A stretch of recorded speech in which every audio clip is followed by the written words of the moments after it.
Students, आप सभी को अच्छी तरह से हाफ ईयरली का यानी अर्धवार्षिक परीक्षा का रूटीन मिल चुकी है और आप लोगों का एग्जाम जो है 4 अक्टूबर को लिए जाएंगे पॉलिटिकल साइंस का। तो मेरे दोस्तों, उससे पहले हम लोगों को तैयारी करना होगा, वो भी सिलेक्टेड क्वेश्चन के साथ।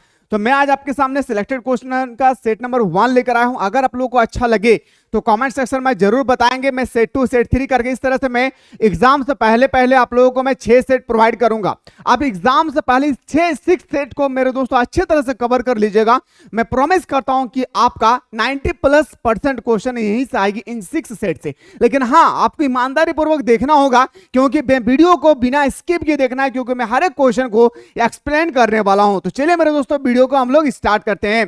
पहला जो हमारे क्वेश्चन आती है आपके एग्जाम पे आएगी, ताशकंद समझौता कब हुई है। तो याद रखिएगा मेरे शेर और शेरनी, जो हमारे ताशकंद समझौता है वो कब होती है, तो बताएंगे सर 1966। याद रखिए कब, 1966 को हमारा ताशकंद समझौता होती है। यहाँ पे और एक बात तैयार होती है कि अगर आप लोग चाहते हैं कि सर हमें फाइनल एग्जाम पे अकॉर्डिंग हमें इंपॉर्टेंट क्वेश्चन चाहिए, सिलेक्टेड क्वेश्चन चाहिए, तो आप लोग अभी डाउनलोड कीजिए मिसाइल क्लासेस के ऐप को प्ले स्टोर से।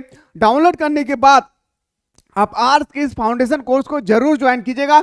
यहाँ पे सुबह शाम दोनों टाइम पे आप लोगों का ऑनलाइन क्लास दिए जा रहे हैं, और यहाँ पे मेरे दोस्तों इस ऑनलाइन क्लास के माध्यम से आप सिलेक्टेड क्वेश्चन को कम समय में बेहतर तरीके से तैयारी करके अच्छा मार्क्स ला सकते हैं। इसलिए इस कोर्स को मिस ना करें। अगर आप चाहते हैं कि हम अपने माँ बाप का नाम रोशन करना चाहते हैं, तो याद रखिएगा मेरे शेर और शेरनियों, ऑप्शन नंबर हमारा क्या हो जाएगी, याद रखिएगा सी इसका राइट आंसर हो जाएगी। आते हैं सर अगला क्वेश्चन, ताशकंद समझौता किन 2 देशों के बीच में हुई थी। ये जो हमारे ताशकंद समझौता हुई थी ना, ये बताएंगे सर हमारा, याद रखिएगा शेर और शेरनियों, भारत और पाकिस्तान। क्या बताएंगे सर, भारत और पाकिस्तान। भारत और पाकिस्तान के सीमा रेखा को निर्धारित करती है कौन सा, रेड क्लिफ लाइन। याद रखिएगा कौन सा, रेड क्लिफ लाइन। याद रखिएगा जैसे भारत और चीन का सीमा रेखा को क्या कहते हैं, तो बताएंगे सर मैकमोहन रेखा। तो इसी तरह से भारत और पाकिस्तान के लाइन को मेरे दोस्तों, बॉर्डर के लाइन को हम लोग कहते हैं क्या, रेड क्लिफ रेखा। इसको अच्छी तरह से नोट डाउन कीजिएगा। क्वेश्चन नंबर 3 पे आगाज करते हैं कि निम्नलिखित में से कौन बाल्टिक गणराज्य थे भाई। तो आपको बताएंगे लिथुआनिया, एस्टोनिया, लाटविया। मैंने आप लोगों को बताया था कि जहां पे लगा रहे जिस देश के नाम पे या, जैसे इंडोनेशिया, तो जहां पे या लगा रहे तो आपको समझ में आ जाना चाहिए मेरे दोस्तों कि वो बाल्टिक गणराज्य में शामिल है। तो ऑप्शन नंबर हमारा क्या हो जाएगी, डी इसका राइट आंसर हो जाएगा। आते हैं सर अगला क्वेश्चन में, बोल्शेविक क्रांति आखिर कब हुई थी। और बोल्शेविक क्रांति के बारे में जो हमारे एप्लीकेशन से पढ़ रहे, मैं बेटर तरीके से बताया था कि आखिर बोल्शेविक क्रांति है क्या, क्योंकि ये 2 मार्क्स का आपके एग्जाम पे क्वेश्चन आएगी कि बोल्शेविक क्रांति किसे कहते हैं। तो आपको लिखना होगा अच्छी तरह से, जो हमारे बोल्शेविक क्रांति है मेरे भाई वो कब हुई थी। तो बताएंगे जो हमारे बोल्शेविक क्रांति हुई थी 1917 को। कब हुई थी मेरे भाई, 1917 को। याद रखिएगा मेरे दोस्तों। अगला क्वेश्चन पे आगाज करते हैं सर। क्वेश्चन नंबर नेक्स्ट पे आते हैं कि रूस में जारशाही शासन का अंत हुआ था। रूस में जारशाही शासन का जो अंत हुआ था ना मेरे दोस्तों, ये हमारा बोल्शेविक क्रांति के समय ही हुई थी। यानी मैं बोल सकता हूं सर 1917 में ही हुई थी। क्या मेरे शेर शेरनियों, 1917 में ही हुई थी। चलिए सर क्वेश्चन नंबर नेक्स्ट पे आगाज करते हैं। क्वेश्चन नंबर नेक्स्ट पूछा गया है, सोवियत प्रणाली के संस्थापकों ने निम्नलिखित में से किसको सबसे अधिक महत्व दिया है। तो जो सबसे अधिक महत्व देने वाला था ना मेरे दोस्त, मैंने आप लोगों को पढ़ाया था, जो हमारे एप्लीकेशन से पढ़ रहे हैं, मैंने अच्छी तरह से एक्सप्लेनेशन किया था कि राज्य और समाजवादी पार्टी के संस्थाओं को। ऑप्शन नंबर हमारे क्या आ जाएगी, हमारा बिल्कुल सही उत्तर हो जाएगा, ए इसका सही उत्तर हो जाएगी। राष्ट्रमंडल की स्थापना कब हुई थी। जो हमारे राष्ट्रमंडल है इसकी स्थापना कब हुई थी मेरे दोस्तों। अगर आप लोगों को पता है कि राष्ट्रमंडल का मुख्यालय कहां है, तो कमेंट सेक्शन में जरूर कमेंट करेंगे। मैं कमेंट सेक्शन का वेट करूंगा। याद रखिएगा 1991। कब मेरे शेर शेरनियों, 1991। सेट 2 चाहते हैं जल्दी से, तो मेरे दोस्तों जल्दी से आप लोग कमेंट सेक्शन में कमेंट करना ना भूलिएगा। राष्ट्रमंडल की प्रमुख विशेषता बताइए। जो हमारे राष्ट्रमंडल है भाई, याद रखिएगा जिसकी स्थापना 1991 में हुई है, इसकी कोई तो विशेषता होगी, तो सभी गणराज्य की स्थिति एक समान हो, यानी सभी गणराज्य, सभी राज्य, सभी देश की स्थिति एक समान हो। परमाणु शस्त्रों पर संयुक्त नियंत्रण हो। कोई भी देश अगर परमाणु का परीक्षण करते हैं तो एक देश परमाणु का अगर परीक्षण किए हैं तो दूसरे देश पर हमला ना करे, जैसे अमेरिका जापान पर किए थे। तीसरा बात आती है, सभी राष्ट्र स्वतंत्र रूप से विदेशी से संबंध रख सकते हैं। और मेरे दोस्तों सभी राज्य, सभी राष्ट्र का मतलब यहाँ पे सभी देश एक दूसरे के साथ अच्छी तरह से विदेशी संबंध बनाए रख सकते हैं। तो बोल सकते हैं ऑप्शन नंबर हमारा डी इसका राइट आंसर हो जाएगी। क्वेश्चन नंबर नेक्स्ट पे आगाज करते हैं सर, किसने सोवियत संघ में सुधार करने का शुरुआत की थी? आखिर वो कौन सा व्यक्ति था जिसने सोवियत संघ में सुधारों की शुरुआत किया था? वो व्यक्ति का नाम था मेरे शेरनियो मिखाइल गोर्बाचेव। क्या था नाम? तो बताएंगे sir Mikhail Gorbachev. Option number हमारा क्या हो जाएगी? ऑप्शन नंबर ए हमारा सही उत्तर हो जाएगा। आते हैं सर क्वेश्चन नंबर नेक्स्ट पे आगाज करते हैं, जो हमारा 11 नंबर है। गुट निरपेक्ष आंदोलन के स्थापना के समय इनके सदस्यों की संख्या कितनी है? जब हमारे गुट निरपेक्ष की स्थापना हो रही थी मेरे शेरनियो, तो उस समय हमारे गुट निरपेक्ष में स्थापना के समय कितने देश शामिल थे? तो बताएंगे सर, याद रखिएगा ऑप्शन नंबर हमारा क्या हो जाएगी? हमारा बिल्कुल सही उत्तर हो जाएगा, सी इसका राइट आंसर हो जाएगी सर।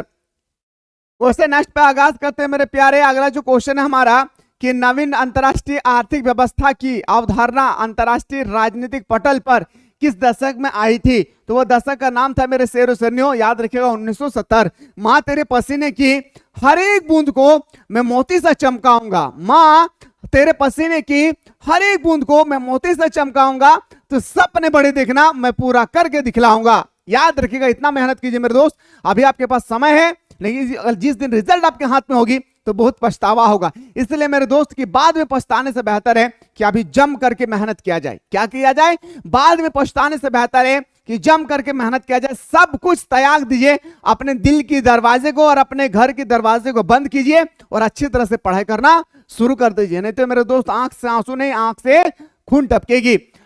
ब्रेजनेव ने किस देश के राष्ट्रपति थे भाई? वो जो हमारे थे राष्ट्रपति सोवियत संघ के थे, याद रखिएगा सोवियत संघ। ऑप्शन नंबर हमारा ए इसका राइट आंसर हो जाएगी।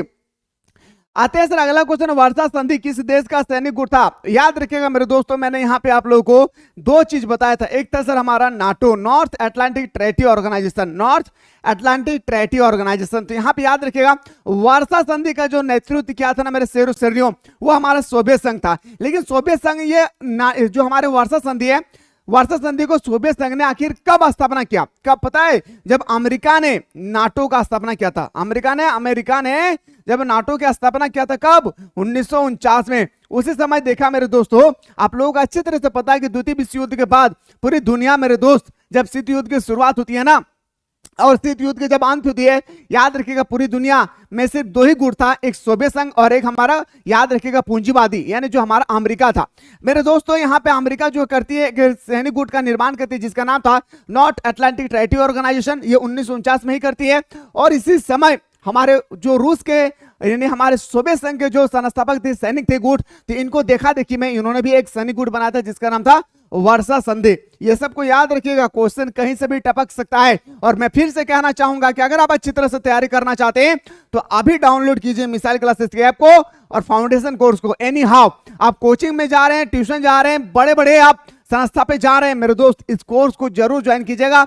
अगर आप चाहते हैं कि सर हम सुबह शाम ऑनलाइन क्लास के माध्यम से कम समय में बेहतर तरीके से शिक्षा प्राप्त करना चाहते हो और इस तरह से हम अच्छा मार्क्स लाना चाहते हैं, तभी जाकर इस कोर्स को ज्वाइन कीजिएगा, अन्यथा ज्वाइन करने की कोई आवश्यकता नहीं है। चलिए सर, क्योंकि यहाँ पे सारा सिलेक्टेड क्वेश्चन आप लोग को बताया जा रहा है, सुबह शाम दोनों टाइम ऑनलाइन क्लास चलती है। क्यूबा संकट किस वर्ष उत्पन्न हुई थी? जो हमारे भाई क्यूबा संकट है वह किस वर्ष स्थापित हुई? तो बताएंगे सर 1962 में। मेरे दोस्तों क्यूबा अमेरिका के पास रहते हुए भी वो सोवियत संघ को सपोर्ट कर रहे थे। मैंने बहुत अच्छी तरह से स्टोरी समझाया था। अगला क्वेश्चन पे आगाज करते हैं, सोवियत संघ का विघटन कब हुई थी? याद रखिएगा सोवियत संघ का जब शीत युद्ध की विघटन हो जाती है, ठीक इसी समय हमारा सोवियत संघ का भी विघटन हो जाता है। आते हैं सर क्वेश्चन नंबर नेक्स्ट पे कि सोवियत संघ की स्थापना किस क्रांति के फलस्वरूप हुई थी? जो हमारे सोवियत संघ है भाई, इसकी स्थापना किस क्रांति के फलस्वरूप हुआ था? आखिर हमारे जो सोवियत संघ है इसकी स्थापना किस क्रांति के फलस्वरूप हुई थी? तो बताएंगे सर बोल्शेविक क्रांति। क्या मेरे शेरनियो? बोल्शेविक क्रांति। क्या मेरे प्यारे? बोल्शेविक क्रांति। चलिए सर आते हैं अगला क्वेश्चन पे आगाज करते हैं मेरे शेरनियो। सोवियत राष्ट्रपति मिखाइल गोर्बाचेव ने कब अपना त्याग पत्र दिया? उन्होंने अपने पद से त्याग दे दिए थे, कब पता है? दिसंबर का महीना था और 1991, याद रखिए साल 1991। ऑप्शन नंबर ए हमारा सही उत्तर हो जाएगी। और अगर आप लोग सब्जेक्टिव क्वेश्चन भी चाहते हैं तो जरूर आप लोग कमेंट सेक्शन में कमेंट करना ना भूले। सोवियत संघ के अंतिम राष्ट्रपति कौन थे भाई? तो बताएंगे सर मिखाइल गोर्बाचेव सोवियत संघ के अंतिम राष्ट्रपति थे जिन्होंने त्याग पत्र देकर अपने पद से हट गए थे। आते हैं सर अगला क्वेश्चन नंबर नेक्स्ट पे आते हैं सर मिखाइल गोर्बाचेव कब सोवियत संघ के राष्ट्रपति बने? तो याद रखिएगा वो तो रिटायर मान रहे हैं 1991 में, पर बना था कब? 1985 में। कब बना था मेरे भाई? 1985 में। रिटायर कब होता है? 1991 में। रिटायर नहीं, वो अपने पद से त्याग दे देते हैं। बर्लिन की दीवार का निर्माण कब हुई थी? जो हमारे बर्लिन की दीवार है मेरे शेर सरनियों, इस बर्लिन की दीवार की जो निर्माण होती है ना, 1961 1961 में बर्लिन की दीवार की स्थापना होती है। और एक बात बता दीजिए मेरे शेर सरनियों, अगर आप लोगों को पता है कि बर्लिन की दीवार की लंबाई कितनी थी, अगर आपको पता है तो कमेंट सेक्शन में जरूर कमेंट करेंगे। आते हैं सर अगला क्वेश्चन पे कि बर्लिन की दीवार के प्रतीक है। बर्लिन की दीवार आखिर क्यों बनाया गया था? उग्रता का। क्या मेरे भाई? उग्रता का। बर्लिन की दीवार से रिलेटेड आपके पेपर में हर हाल में क्वेश्चन आएगी, चाहे वो हाफ ईयरली का हो या फाइनल एग्जाम का हो। ठीक है, चलिए सर अगला क्वेश्चन पे आते 23। बर्लिन की दीवार की लंबाई कितनी थी? अच्छा मैं ही बता दिया हूं, 150 किलोमीटर में। कितना? बर्लिन की दीवार की लंबाई कितना? 150 किलोमीटर। चलिए शेर सरनियों अगला क्वेश्चन पे आते। पेरिस्टिका एवं ग्लासनोस्ट के सिद्धांत किस देश के महत्वपूर्ण नीति से लिया गया है? सबसे पहले तो ये याद रखिएगा, इन दोनों में से एक क्वेश्चन आपके एग्जाम पे 2 मार्क्स का आएगी, या तो कभी कभी 3 मार्क्स का भी पूछा जाता है। 2 मार्क्स या 3 मार्क्स, 100% आएगी ये क्वेश्चन। क्या मेरे शेर सरनियों? 100% ये क्वेश्चन आएगी। पेरिस्टिका एवं ग्लासनोस्ट के सिद्धांत किस देश की महत्वपूर्ण नीतियां थी? तो बताएंगे सीरियस सोवियत संघ का था। किसका मेरे शेर सरनियों?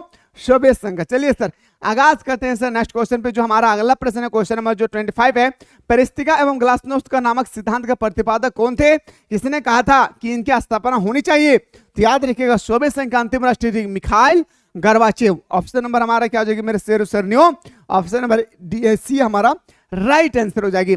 आते हैं सर क्वेश्चन नंबर 26 है कि पेरिस्टिका नामक पुस्तक की रचना किसने किया था? तो मिखाइल गोर्बाचेव ने ही किया था, और इसकी स्थापना भी मिखाइल गोर्बाचेव ने ही करवाई थी। क्वेश्चन नंबर नेक्स्ट पे आते हैं सर अगला जो हमारा क्वेश्चन है कि केजीबी क्या थी? आप लोगों को देखने में लग रहा है न्यू क्वेश्चन, ये 2017 का पूछा हुआ क्वेश्चन है कि केजीबी क्या थी? तो बताएंगे सर साम्यवादी गुप्तचर संगठन। क्या भाई? साम्यवादी यानी रूस का, याद रखिएगा, गुप्तचर संगठन का नाम था। आते हैं सर अगला क्वेश्चन पे। और हाँ, एग्जाम से पहले यानी 4 तारीख को आप लोग एग्जाम है, तो 2 तारीख या 3 तारीख को अगर आप लोग चाहते हैं कि सर मैराथन क्लास होनी चाहिए, तो एक बार आप लोग जरूर कमेंट कीजिएगा। अगर आप लोग चाहते हैं ना कि हमें मैराथन क्लास चाहिए, तो एक बार आप लोग जरूर कमेंट कीजिएगा। राष्ट्रमंडल की स्थापना में मुख्य भूमिका किसने निभाई थी भाई? तो बताएंगे सर, याद रखिए यत्सेन, बोरिस यत्सेन। आते हैं सर क्वेश्चन नंबर नेक्स्ट पे आगाज करते हैं। विश्व राजनीति में दूसरी दुनिया सेकंड वर्ल्ड के अंतर्गत कौन सा देश आते हैं? तो मैंने बताया था मेरे दोस्तों, एशियाई देश। क्या बताएंगे? एशियाई देश। ऑप्शन नंबर हमारा, sorry I am really sorry, एशियाई देश नहीं होगी, सोवियत संघ के देश। क्या आ जाएगी? सोवियत संघ। सर सोवियत संघ का मतलब जो रूस के सपोर्टर थे। आते हैं सर अगला क्वेश्चन हमारा, शॉक थेरेपी क्या थी? और ये क्वेश्चन आपके एग्जाम पे 5 नंबर का आएगा मेरे भाई, याद रखिएगा, 1-2 नंबर नहीं, 5 मार्क्स का आएगा कि शॉक थेरेपी क्या है, शॉक थेरेपी के क्या परिणाम हुए है, शॉक थेरेपी का उद्देश्य क्या था। 1-2 मार्क्स का नहीं बाबुआ, तो याद रख भी रहे हमारे दादा हमारे दीदी, इटा तोहनी से एग्जाम पे 5 नंबर के पूछल जीतो, तो तोहनी एक बारे में जान भी, एक बारे में चीर फाड़ कर भी, तब तो वहां जाके तो लिखल पार भी ना। तो सबसे पहले तो हनी के इटा लिखल में तो, और हम चाह रहे हैं मेरे दोस्तों कि आप लोग अच्छी तरह से तैयारी कीजिए। तो आप लोग प्ले स्टोर से जल्दी से मिसाइल क्लासेस के आपको डाउनलोड कर लीजिए और इस कोर्स को एनी हाउ ज्वाइन कीजिएगा। इस कोर्स को एनी हाउ आप लोग ज्वाइन कीजिए और आनंद लीजिए, सुबह शाम आप लोग का ऑनलाइन क्लास का मजा लीजिए भाई। तो बताएंगे सर आर्थिक व्यवस्था का एक विशेष मॉडल था भाई, आर्थिक व्यवस्था किस तरह से आर्थिक व्यवस्था को सुधार किया जाएगा, इसका एक विशेष मॉडल था शॉक थेरेपी। आते हैं सर क्वेश्चन नंबर नेक्स्ट बात है, शॉक थेरेपी की शुरुआत कब हुई थी। शॉक थेरेपी की शुरुआत होती है 1990 में। कब होता है मेरे भाई? 1990 में शॉक थेरेपी की शुरुआत होती है। तो याद रखिएगा मेरे दोस्तों, अभी हम लोग क्वेश्चन आगे बढ़ने से पहले मैं बताना चाह रहा हूं कि अगर आप लोग सेट 2 भी चाहते हैं कि सर हमें जल्दी से सेट 2 भी प्रोवाइड कीजिए, तो एक बार आप लोग कमेंट सेक्शन में जरूर कमेंट कीजिए और सब्जेक्टिव क्वेश्चन के साथ आप लोगों को तैयारी करना है। मिलते इसी तरह से नेक्स्ट वीडियो में।